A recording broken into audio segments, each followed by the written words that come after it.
سلام دوستان، خوش آمدید به کانال پخت و پرس‌های خانگی. ما امروز همراه یک مدت بالشکه ورقین تیار میکنیم. به حد عجایبات میبیاد. محصولات لازمه برای ما 20 گرم دراژ خشک باشد، یک قاشقچه کلان، 6-7 قاشق آرد لازم است، 2 دانه تخم، 50 گرم مساله، 400 میلی لیتر آب شیرگرم و 500-600 گرم آرد لازم است. این محصولات برای تیار کردن خمیرش لازم است. بسم الله الرحمن الرحیم. ما در اول آب میگیریم. میتونید جاش به شیرم استفاده برید، نکی آب هم میشه. اون دراژ همراه میکنیم. دراژ شروع آب میکنیم. برای همین آب گرم نگرفتیم که آب گرم گیریم دراژ ما دازش میسوزد. ما شروع دراژ ما آب میکنیم.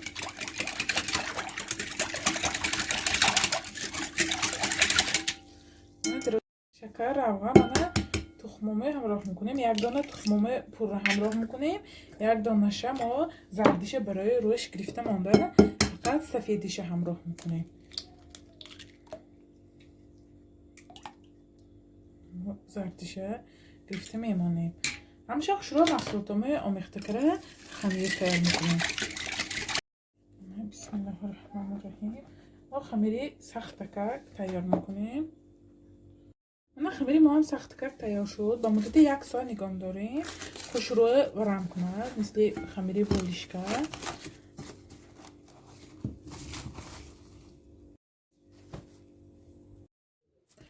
خمیری ما هم شروع دم گرفت. ما خمیری ما با زوال ها تقسیم میکنیم. نگاه کنید که ورمی شروع کرده است.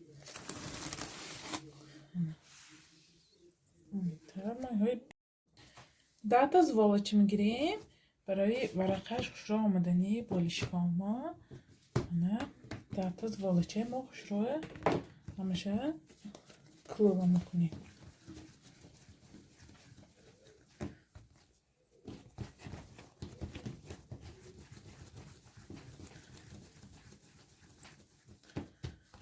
خیلی زوال میکنیم.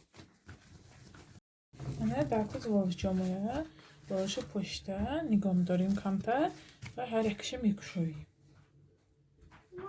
برای داخلش کراشکه تیار میکنیم. 5-6 قاشق آرد، 3-4 قاشق شکر و من 50 گرم مساله لازم است. امینه همیشه شروع آمیخته کرده ما ریزانک تیار میکنیم. میتونید در نه همین بالشکه ما با یگان ما 4 مغز میخواه مویز میچخه استفاده برید. میروز خواستم کراشکه کرده من داخلش با همراه کنم. اما من محصولاتمه شروع آمیخته میکنیم. همین طرح من کراشکه تیار کردیم. از زوالچامه دم گیریم. ما هر یک تا زوالچامه شروع تنوع میکنیم.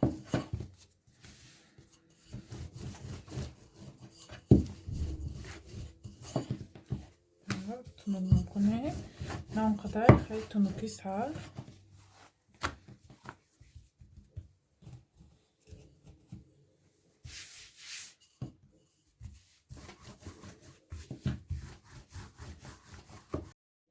من هر یک زوالی کشادگی مایه روغن میکنیم. خیلی مسئله باشد فرخش نیه. قد که آبشه جدا میکنیم.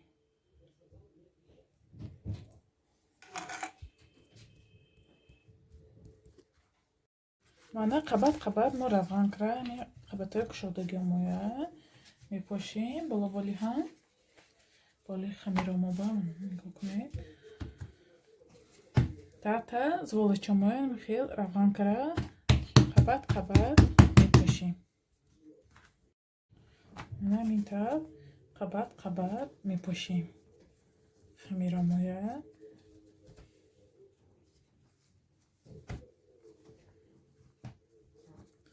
همیشه گرداشا برابر کرده بعد روغن میمونیم.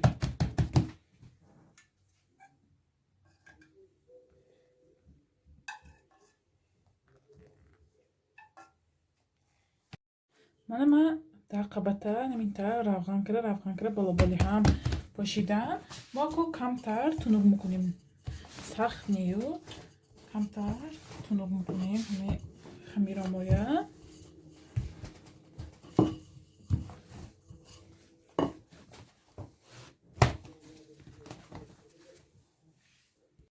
ما زوال مایه مثل سامبوسا، یعنی ما رولیتی سامبوسا نه کلوب میکنیم اینطور کلوب کرده میپیچونیم برابر شود گرداش. بسم الله الرحمن الرحیم. اینطور ریزه میکنیم. نگاه کنید ورقش خیلی ناونقدر کلان ناونقدر مایده اینطور همشه ریزه میکنیم.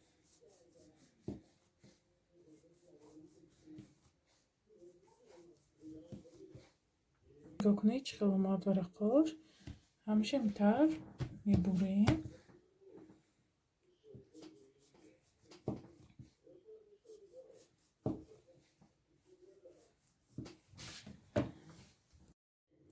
من مزوالی میگیریم بریدگی مویه من پشتش به گذاشتم مای پشتش من سوراخ میکنیم خمیر مویه پشتش سوراخ کنم. این کراشکی تر کردم ما یک قاشق یکی دو قاشق می اندازیم.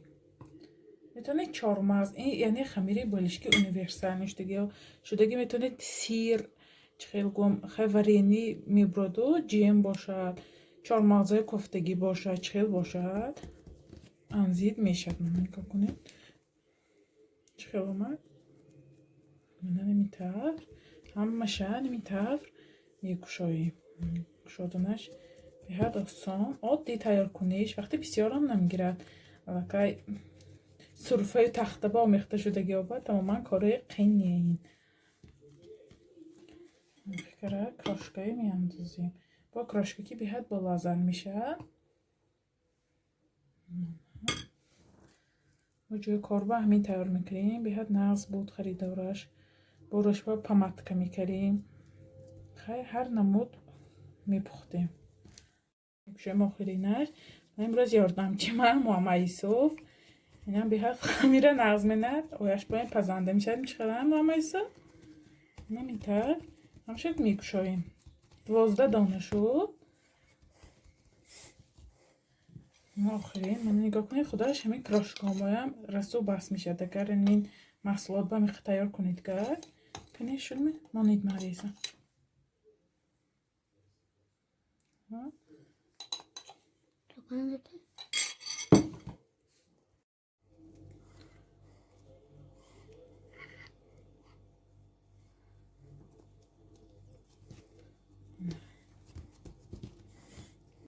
من لیست گرفتم ما اینو باشه سلافانکی در 15 دقیقه پشت منیم برای اینکه کمتر خمیرمو ورم کند بعد پخته میگیریم. کنید من نگاه کنید بولشکا چقدر دم کرد. من کم یک دانه زردی تخمه ماندگی ما شروع بالای بولشکا با میمونیم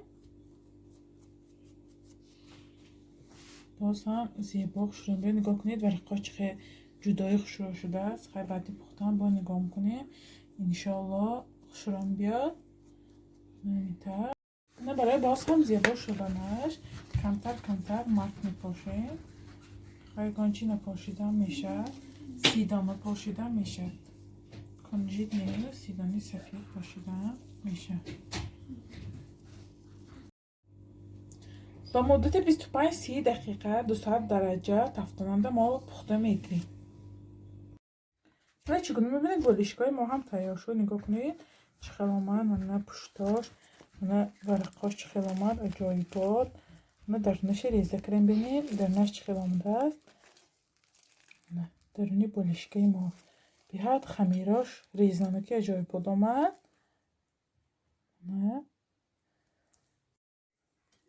من پجامش زیر کنید بینید از نم میبدرد درونش به حد خوشرو پختگی منه کراشکی تیار کردگی ما چخیل آمدگی درونش به شما هم حتما برای نزدیکان خود تیار کنید. کانال ما دستگیری کنید پادپیسات کنید یا رو دوستای دعوت کنید. انشالله باز با دستگیری شما ویدیوهای بهتر و بهتر میشد. خیر تا ویدیوهای آینده در پناهی خدا باشید.